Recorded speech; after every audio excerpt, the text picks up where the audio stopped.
Cầm lên.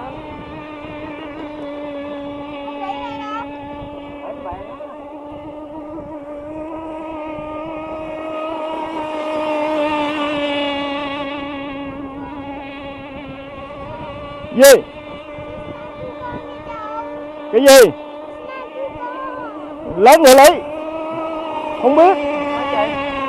Nó hỏi snack của nó đâu. Nãy con để trên bàn đó mà phải không? Con để đâu trên bàn á.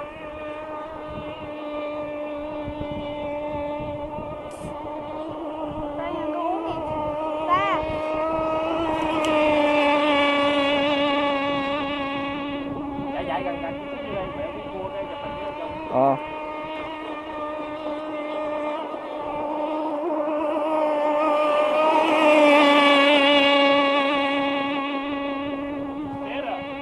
Better?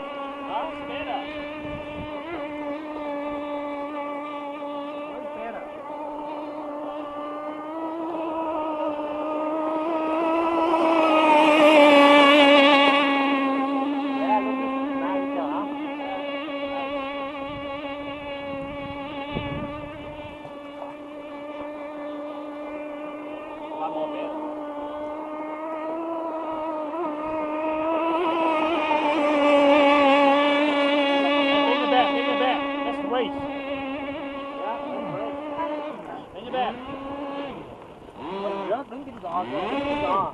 Đứng trên gò.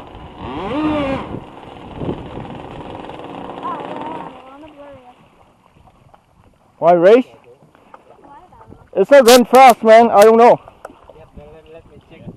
It's not run fast.